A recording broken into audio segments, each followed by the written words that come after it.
اعوذ باللہ من الشیطان الرجیم، بسم اللہ الرحمن الرحیم۔ فرح المخلفون بمقعدہم خلاف رسول اللہ وکرہوا ان یجاہدوا باموالہم وانفسہم فی سبیل اللہ وقالوا لا تنفروا فی الحر قل نار جہنم اشد حرا لو کانوا یفقہون فَلْيَضْحَكُوا قَلِيلًا وَلْيَبْكُوا كَثِيرًا جَزَاءً بِمَا كَانُوا يَكْسِبُونَ۔ فَإِن رَّجَعَكَ اللَّهُ إِلَىٰ طَائِفَةٍ مِّنْهُمْ فَاسْتَأْذَنُوكَ لِلْخُرُوجِ فَقُل لَّن تَخْرُجُوا مَعِيَ أَبَدًا وَلَن تُقَاتِلُوا مَعِيَ عَدُوًّا إِنَّكُمْ رَضِيتُم بِالْقُعُودِ أَوَّلَ مَرَّةٍ فَاقْعُدُوا مَعَ الْخَالِفِينَ وَلَا تُصَلِّ عَلَىٰ أَحَدٍ مِّنْهُم مَّاتَ أَبَدًا وَلَا تَقُمْ عَلَىٰ قَبْرِهِ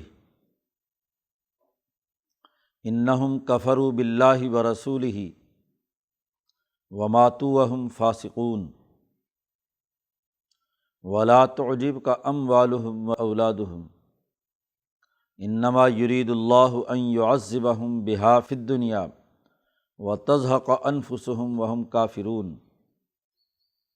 وَإِذَا أُنزِلَتْ سُورَةٌ أَنْ آمِنُوا بِاللَّهِ وَجَاهِدُوا مَعَ رَسُولِهِ اسْتَأْذَنَكَ أُولُو الطَّوْلِ مِنْهُمْ وَقَالُوا ذَرْنَا نَكُن مَّعَ الْقَاعِدِينَ رَضُوا بِأَن يَكُونُوا مَعَ الْخَوَالِفِ وَطُبِعَ عَلَىٰ قُلُوبِهِمْ فَهُمْ لَا يَفْقَهُونَ۔ لَٰكِنِ الرَّسُولُ وَالَّذِينَ آمَنُوا مَعَهُ جَاهَدُوا بِأَمْوَالِهِمْ وَأَنفُسِهِمْ وَأُولَٰئِكَ لَهُمُ الْخَيْرَاتُ وَأُولَٰئِكَ هُمُ الْمُفْلِحُونَ۔ أَعَدَّ اللَّهُ لَهُمْ جَنَّاتٍ تَجْرِي مِن تَحْتِهَا الْأَنْهَارُ خَالِدِينَ فِيهَا ذَلِكَ الْفَوْزُ الْعَظِيمُ۔ صدق اللہ العظیم۔ سورۃ توبہ کا یہ رکوع ہے اور پیچھے منافقین سے متعلق گفتگو چل رہی ہے۔ غزوہ تبوک سے جو لوگ پیچھے رہ گئے تھے اور نبی اکرم صلی اللہ علیہ وسلم کے ساتھ اس غزوہ میں شریک نہیں ہوئے تھے، ان کا بیان چل رہا ہے۔ یہ پیچھے رہنے والے حضور کے جانے کے بعد بڑے خوش ہیں کہ دیکھا ہم نے جھوٹے عذر بیان کر کے پیچھے رہنے کی اجازت لے لی، اب ہمیں لڑنا نہیں پڑے گا۔ تو ان کی اس خوشی کا تذکرہ کرتے ہوئے قرآن نے بتلا دیا کہ انہوں نے غلط کام کیا ہے۔ لوگوں کو وہ روکتے رہے کہ گرمی بڑی شدید ہے، سخت گرمی کا موسم تھا، مئی جون کا، بڑا لمبا سفر ہے۔ تو اللہ پاک نے فرمایا کہ یہ دنیا کی گرمی جس سے آج بچ کر تم بڑے خوش ہو رہے ہو، اس کے مقابلے میں جو جہنم کی گرمی ہے وہ تو کئی درجے زیادہ سخت ہے۔ فرح المخلفون بمقعدہم، پیچھے رہنے والے اپنے بیٹھنے پر بہت خوش ہیں کہ پیچھے عورتوں کے ساتھ بیٹھے ہوئے ہیں۔ جو معذور ہو وہی لڑائی سے جان بچاتے ہیں، عورتیں، بچے یا بوڑھے تو وہاں پیچھے رہنے پر بہت خوش ہیں، اور رسول اللہ صلی اللہ علیہ وسلم کی مخالفت اور آپ سے علیحدگی اختیار کر کے بظاہر ایمان کے دعوے دار ہیں، لیکن رسول اللہ صلی اللہ علیہ وسلم کی مخالفت میں پیچھے رہ کر بڑے خوش ہیں۔ وقالوا، اور کہہ رہے ہیں کہ لا تنفروا فی الحر، گرمی کی بڑی شدت ہے، گرمی کے اندر جہاد کے لیے نہیں نکلنا چاہیے۔ قل، اے محمد صلی اللہ علیہ وسلم ان سے کہہ دیجئے کہ نار جہنم اشد حرا، جہنم کی آگ تو اس سے بھی زیادہ گرم ہوگی۔ دنیا میں جو آگ ہے، نبی اکرم صلی اللہ علیہ وسلم نے فرمایا کہ 69 درجے زیادہ اس سے شدید ترین ہوگی۔ کہاں 70 درجے کی آگ ہے اور کہاں یہ 1 درجہ ہے اس میں سے۔ تو دنیا کی آگ انسان کو برداشت نہیں ہوتی، جھلس جاتا ہے اور جلد ہی موت کی وادی میں پہنچ جاتا ہے۔ اور آخرت کی آگ جو انسانی جسم کو لگے گی وہ اس سے کئی گنا زیادہ شدید ہے۔ لو کانوا یفقہون، اگر ان کو سمجھ ہوتی تو یہ حرکت کبھی نہ کرتے۔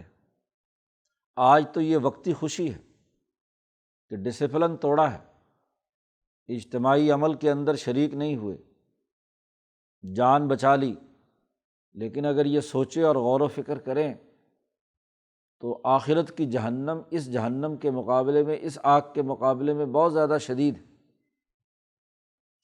ان کو تو پیچھے رہنے پر تھوڑا ہنسنا چاہیے تھا، زیادہ رونا چاہیے تھا۔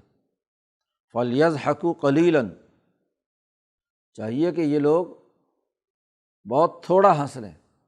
یہ معمولی سی زندگی ہے دنیا کی، جو یہ گپ شپ لگا کر خوش ہو رہے ہیں، ہنس رہے ہیں۔ ان کو چاہیے کہ یبکو کثیرا، بڑی کثرت سے ان کو رونا پڑے گا۔ آج تو یہ فرحت ہے، خوشی ہے کہ جی دیکھا ہم نے جان چھڑا لی جہاد سے، پیچھے جانا نہیں چاہتے، اور انہوں نے ناپسند سمجھا اس کو کہ ان یجاہدوا باموالہم وانفسہم فی سبیل اللہ، اللہ کے راستے میں اپنی جان اور مال سے جہاد کریں۔ تو جہاد کرنے کو ناپسند کر رہے ہیں اور اللہ کے رسول کی مخالفت میں پیچھے رہ رہے ہیں۔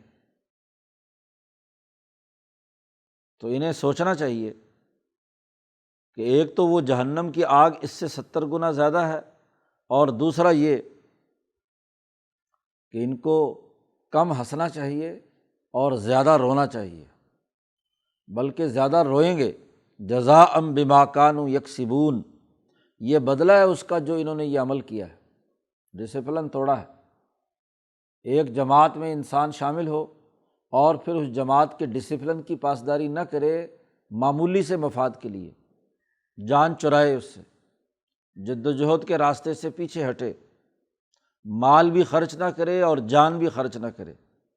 اس لیے کہا کرہوا ان یجاہدوا باموالہم وانفسہم، جان بھی اور مال بھی دونوں کو ناپسند کر رہے ہیں اللہ کے راستے میں خرچ کرنے سے۔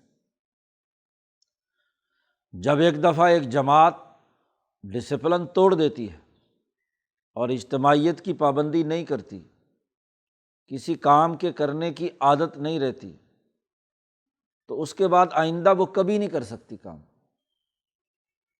اس لیے اگلی آیت میں قرآن نے کہا فَإِن رَجَعَكَ اللَّهُ إِلَىٰ طَائِفَةٍ مِّنْهُمْ، غزوہ تبوک میں یہ آیت نازل ہوئی۔ تبوک سے واپسی پہ حضور سے کہا جا رہا ہے آپ جب واپس لوٹ کر مدینہ پہنچیں گے اور ان میں سے جس جماعت سے آپ کا سامنا ہو تو ایک جماعت کو پائیں گے کہ فَاسْتَأْذَنُوكَ لِلْخُرُوجِ، آئندہ کی لڑائیوں میں آپ کے ساتھ نکلنے کی آپ سے اجازت مانگیں گے۔ اس غزوہ تبوک کے بعد مزید جو غزوات ہوں گی اس میں آپ کے ساتھ شامل ہونے کی کوشش کریں گے۔ تو فقل، آپ ان سے کہہ دیجئے لن تخرجوا معی ابدا، اب تم کبھی بھی میرے ساتھ جہاد کے لیے نہیں نکل سکتے۔ امتحان ایک دفعہ ہوتا ہے، غزوہ تبوک امتحان تھا، اس امتحان میں تم ناکام ہو گئے، جان بچا لی، جہاد کو ناپسند کیا، حضور صلی اللہ علیہ وسلم کی مخالفت کی، اور پھر اس پر خوش بھی ہو رہے ہیں۔ مخالفت کرنے پر کسی قسم کی ندامت نہیں، بلکہ اطراحت ہے، خوشی ہے۔ تو یہ رویے تمہارے سامنے آ چکے ہیں۔ ایسے منافق کو آئندہ کسی لڑائی کے اندر شریک نہیں کیا جا سکتا، گویا کہ اس کے سامنے کوئی نظریہ نہیں ہے، حقیقت میں اس جماعت کا آدمی نہیں ہے۔ ایسا منافق تو اگر آپ کے ساتھ جہاد میں آئندہ چلا بھی گیا تو سوائے شرارت کرنے کے اور کوئی نہ کوئی خرابی پیدا کرنے کے اور کچھ نہیں ہوگا۔ اس لیے پابندی لگا دیجیے، لن تخرجوا معی ابدا، آئندہ تم ہرگز میرے ساتھ نہیں نکلو گے، ولن تقاتلوا معی عدوا، اور نہ میرے ساتھ شامل ہو کر کسی دشمن سے لڑو گے۔ آئندہ ایسے لوگوں کو اپنی جماعت سے علیحدہ کر دیا جائے گا۔ انکم رضیتم بالقعود اول مرہ، تم نے تو پہلے امتحان میں پہلی مرتبہ بیٹھنے کو پسند کیا تھا، خروج کے بجائے عورتوں کے ساتھ بیٹھنے کا۔ تم تو نامرد تھے، تو ایسے نامردوں کو آئندہ میں کس جہاد میں لے کر جاؤں؟ فاقعدوا مع الخالفین، اب بیٹھے رہو بیٹھنے والوں کے ساتھ، پیچھے رہنے والے جو بوڑھے بچے عورتیں ہیں بس اب تم انہی میں شریک رہو۔ ایسے بزدل لوگوں کو، ایسے معمولی سے مشقت کو برداشت نہ کرنے والوں کو میں کیسے اپنی جماعت میں شامل کر لوں؟ یہ ناقابل اعتبار ہے۔ ایسے بزدل لوگوں کی بنیاد پر کوئی جنگ لڑی جاتی ہے؟ جنگ تو بہادروں اور دلیروں سے، جو گرمی سردی برداشت کر سکے۔ اس لیے فوجیوں کی ٹریننگ بڑی سخت کی جاتی ہے۔ شدید گرمی میں صحرا میں مکمل اسلحے سمیت اور پوری گرم وردی سمیت دوڑایا اور گھمایا جاتا ہے کہ گرمی برداشت کرنے کی ان میں طاقت ہے۔ اس لیے ساری فوجی مشقیں صحرا میں ہوتی ہیں گرمیوں میں، اور سرد علاقوں میں سردیوں میں۔ شدید ترین برف باری میں کیا یہ مقابلہ کرنے کی جرات رکھتا ہے دشمن کے مقابلے میں؟ تو ٹریننگ جس کی سخت ہے، اور جو اس میں ناکام ہو گیا، جو کیڈٹ اپنی تربیت کے پہلے مرحلے میں ہی ناکام ہو گیا اور ڈسپلن کی پاسداری نہیں کرتا، اس کو نکال بار کیا جائے۔ اب آئندہ وہ گویا کہ اب کام کرنے کے قابل نہیں ہے، فوجی بھرتی کے قابل نہیں، اس کو الگ کر دو۔ فاقعدوا مع الخالفین۔ پیچھے عبداللہ ابن ابی کا تذکرہ چل رہا تھا کہ وہ اسی دوران مرا، اور حضور صلی اللہ علیہ وسلم نے اس کے لیے استغفار کی۔ تو جب حضرت عمر فاروق نے آپ صلی اللہ علیہ وسلم کو روکنے کی کوشش کی تو آپ نے فرمایا کہ وہاں مجھے اختیار دیا گیا ہے کہ میں استغفار کروں یا استغفار نہ کروں، تو میں اپنا حق اختیار استعمال کرتا ہوں کہ اس کے لیے استغفار کروں۔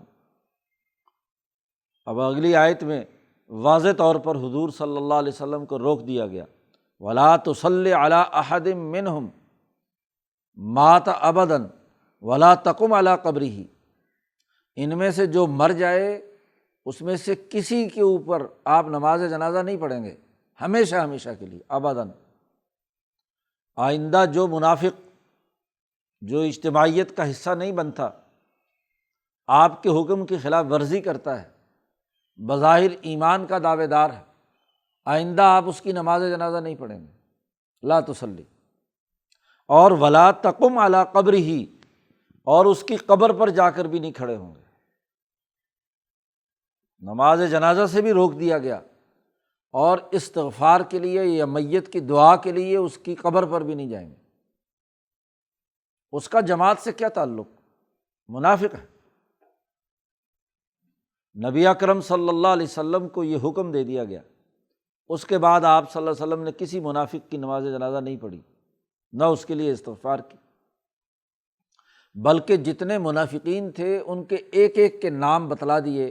حضرت حذیفہ بن الیمان رضی اللہ تعالیٰ عنہ، جو صاحب السر تھے، رسول اللہ صلی اللہ علیہ وسلم کے رازدار تھے، اسی لیے حضور صلی اللہ علیہ وسلم کے دنیا سے تشریف لے جانے کے بعد حضرت عمر فاروق کا معمول تھا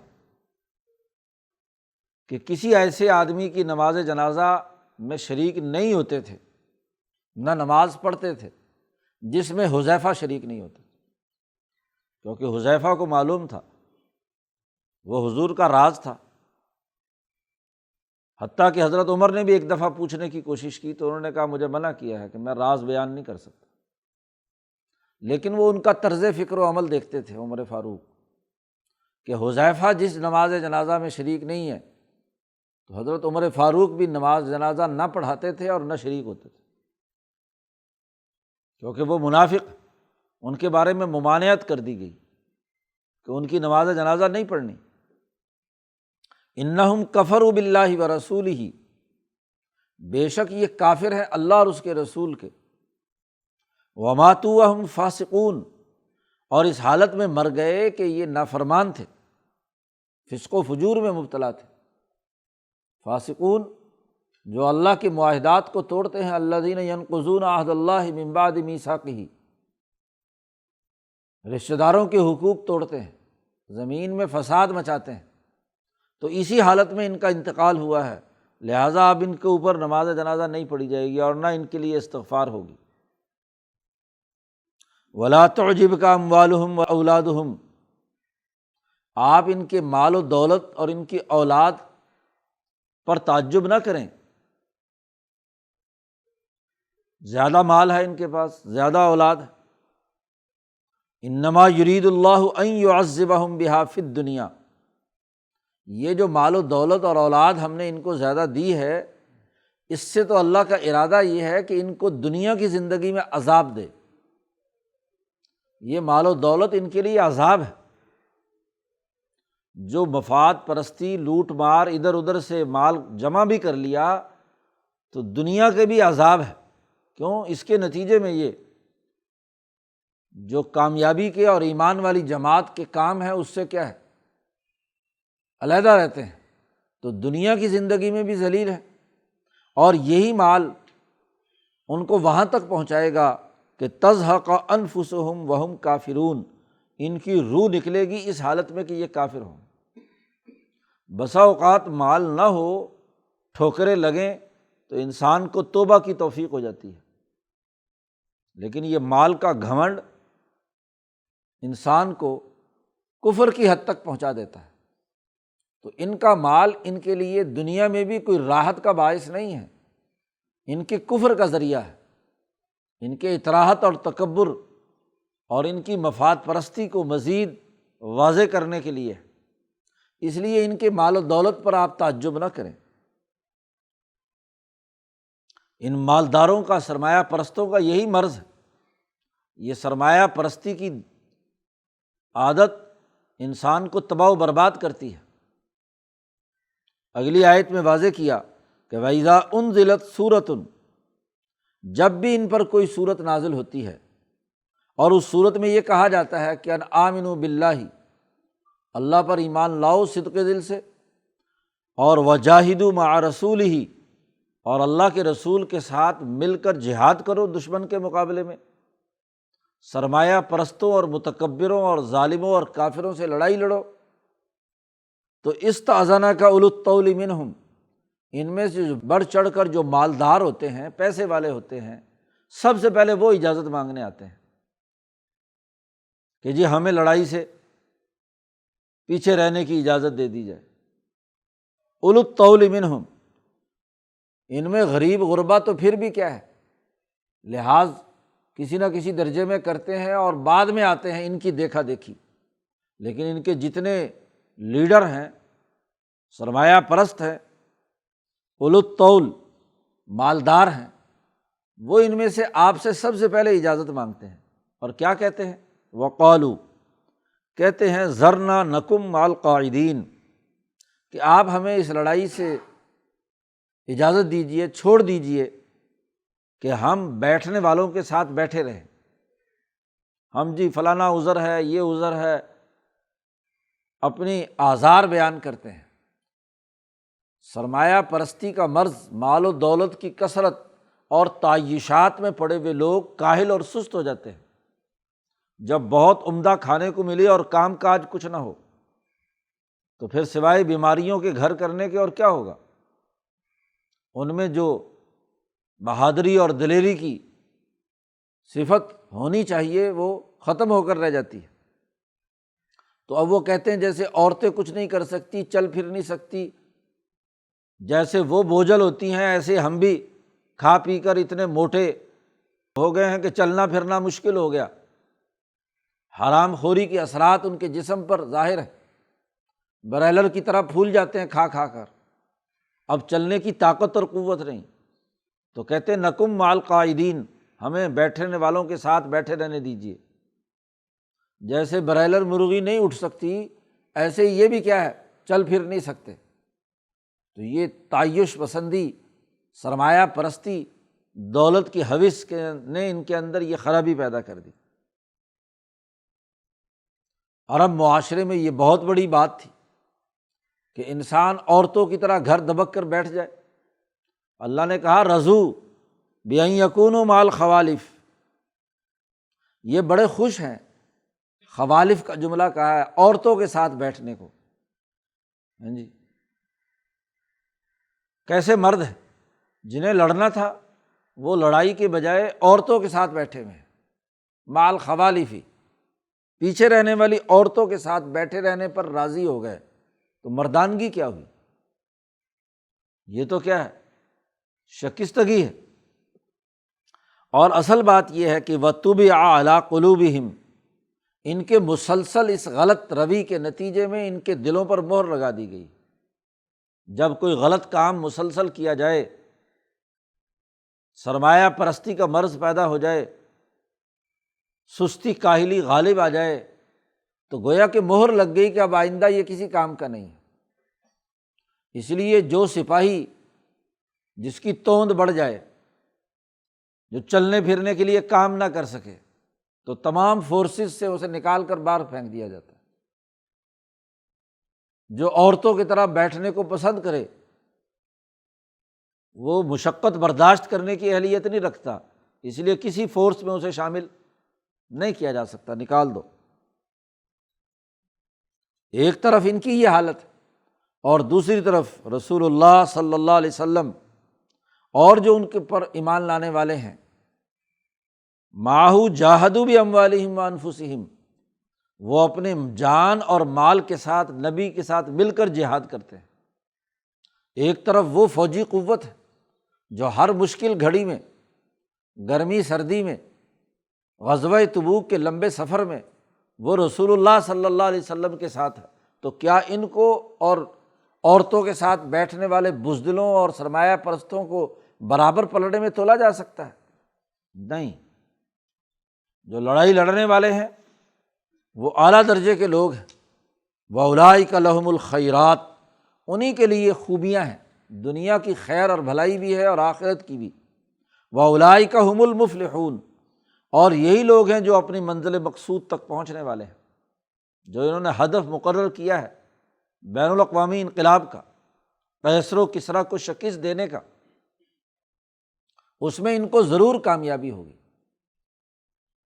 اعد اللہ لہم، اللہ نے ان کے لیے ایسے باغات اور جنات تیار کی ہیں کہ جن کے نیچے نہریں جاری ہیں، اس میں یہ ہمیشہ ہمیشہ رہیں گے، اور یہ بہت بڑی کامیابی ہے۔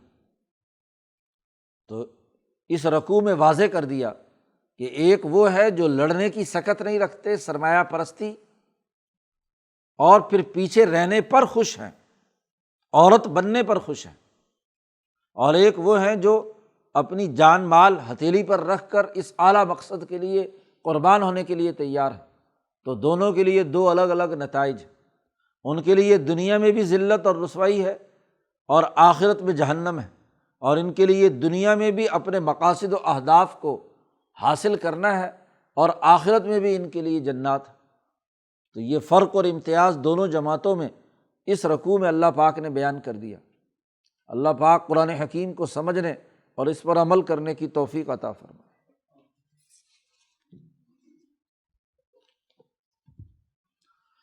اللہ